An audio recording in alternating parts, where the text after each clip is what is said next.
So there's a saying in Wisdom of Kabbalah that there's a prohibition to go to fortune tellers.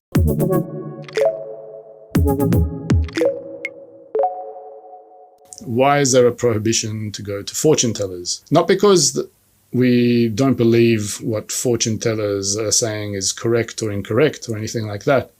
Rather, our lives, we have this layout of what's called states that we need to go through. These states, and the Wisdom of Kabbalah, they have the name reshimot. Reshimot, you could literally translate it to records or memories. You can think of them just on a simple level, like, let's say our lives are this movie, and the reshimot are these frames, also the shots, and also the scenes in the movie. Each one of those is a different kind of reshimot. And that movie reel is complete from beginning to end. That's what this blue thing here is with all these lines in between. There's this reel of our lives which has been set, and there's these moments in between that we all have to go through, all kinds of states, and that we actually have been through, because there's a development that stems prior to our being here, where we undergo a process of emerging through all kinds of states, and we have to experience those states on the way back, and those are the reshimot that we have to go through. So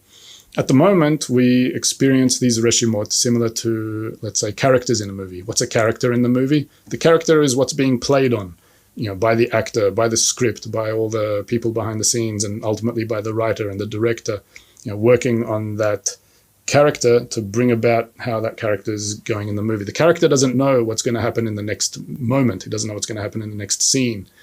The character's within that moment all the time and trying to work things out, seemingly. But really, that character's got everything made for him from beginning to end. The character just doesn't perceive that. Whereas in the Wisdom of Kabbalah, we rise above that level of the character through all those other levels, and we literally get to see that same life that we're living from the director's seat and from the writer's seat. We see it from that perspective.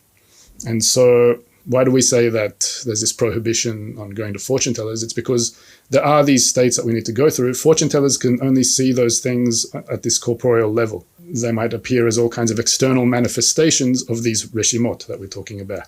So on the corporeal path, going from one state to another, going from one reshimot to another, as it said, just for the sake of saying it, like it might take 1 year to go through a certain state.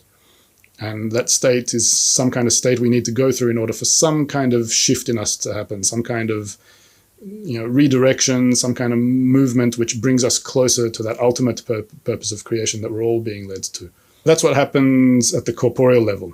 If we're on the spiritual path, we can go through that same state in the manner of literally a second, or even quicker than that, because what happens at the spiritual level is, as I said, you get access to seeing that same event from where it's written and not from where it's playing out. So this is a major thing, and this is why there's this prohibition on going to fortune tellers in the Wisdom of Kabbalah, because you might negatively influence your ability, not your fate, but your ability to literally rise above your fate and control your fate. Let's say that there's this car accident laid out for you, in the future, a year from now. Yeah, something like that.